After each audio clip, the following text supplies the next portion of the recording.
ओम महोक्षा खटवंग परशुरजिनं भस्म फलिनं कपालं चेतीय तव वरदतन्त्रोपकरणं सुरास्तां ताम्रधि विदधि च भवदभूप्रणहितं नहि स्वात्मा रामं विषयमृगतृष्णा भ्रमयति शाम्ब सदाशिवाय नमः।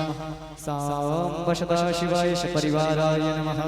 श्रीमता भवानी शंकर चरण कमलेभ्यो नमः। ओम पाद्योपाद्यं समर्पयामि हस्तुर्गं समर्पयामि मुखे आक्ष्मनीयं जलं समर्पयामि सर्वाङ्गे स्नानीयं जलं समर्पयामि। उम्मा त्वं गन्धर्वा अखनस्त्वां इन्द्रस्ता बृहस्पतिः त्वामोखदेशो राजा विद्वान् यक्षमाद्यमुच्यत। उम्मा हिरिव भोगैः परजेनुम्बाहुञ्जाय हे दिन परिवर्धमानः हस्तगनोद्विश्वा वयोनानि विद्वान् पुमान् पुमा गुंसन परिपात विश्वतः। समस्त आचार्य वृंद, संगीत के प्रिय साधक वृंद, दूर दराज से आए हुए समस्त श्रोतावृंद, यत तत सर्वत्र जिस अवस्था में जिस व्यवस्था में परमात्मा का चिंतन करने में इनकी रुचि, जो घर में बैठे हुए हैं, जो घर से चल निकले हैं, जो रास्ते में हैं या जो आने का विचार कर रहे हैं, यजमान की भूमिका को निभाते हुए परम सम्माननीय अर्चनीय वंदनीय भैया हमारे परम प्रिय अनमोल तिवारी जी और उनका समस्त परिवार, उनके समस्त इष्ट मित्र, समिति के समस्त पदाधिकारीगण, भोले बाबा की असीम अनुकंपा से आज ये बड़े सुंदर सुचारू रूप से चतुर्थ दिवस की कथा में हम सभी लोग प्रवेश करने का प्रयास कर रहे हैं।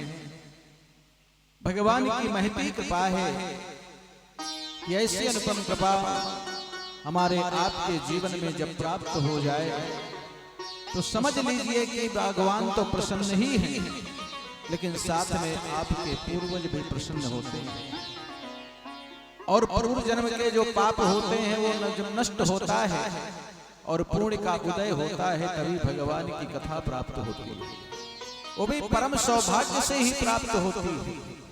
किसी ने प्रश्न किया क्या सौभाग्य से संतान की प्राप्ति नहीं होती? अरे सौभाग्य से सुंदर मकान नहीं बनता, सुंदर से सौभाग्य से सुंदर भार्या नहीं मिलती। अरे कहा ये तो सब मिलता ही रहता है, लेकिन सुतदारा अरुलक्ष्मी ये तो पापियों के घर हो।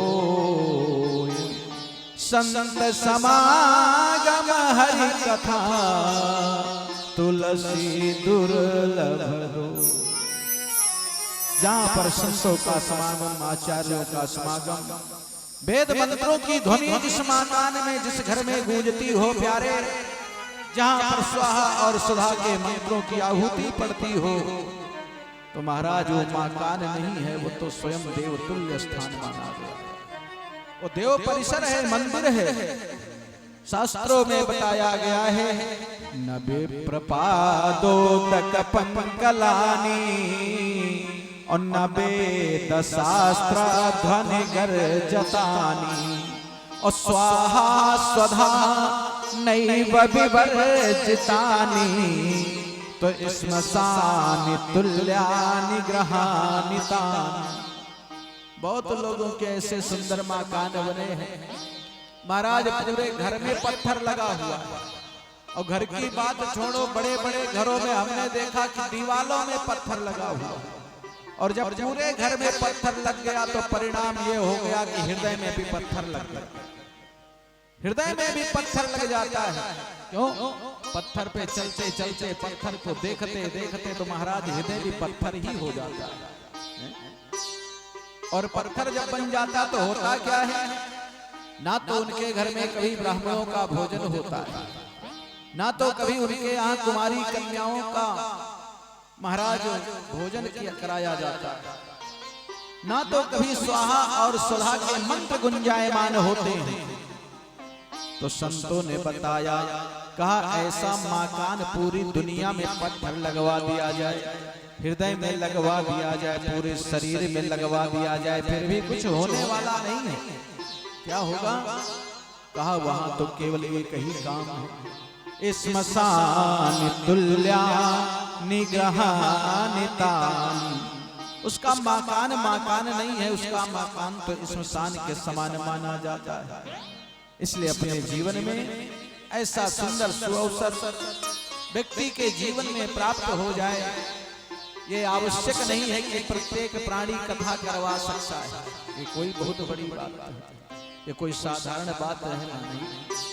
इसलिए इसमें तो एक ही कोई रहता है, लेकिन सबको एकत्रित करने का प्रयास करता है। सभी लोग एक पंडाल में बैठ करके कथा का रसपान करते हैं और बड़ी श्रद्धा भक्ति से भगवान के गुणानुवादों का चिंतन करते हैं, स्मरण करते हैं, सानिध्यता प्राप्त करते हैं। वही परम सौभाग्य का समय होता है। क्यों? ऐसी कृपा, अनुपम कृपा आप सबके जीवन में प्राप्त हो। बोलिए उमापति महादेव की। तो अपने मन और वाणी को पवित्र करें, 2-4 बार प्रभु के पावन नामों का उच्चारण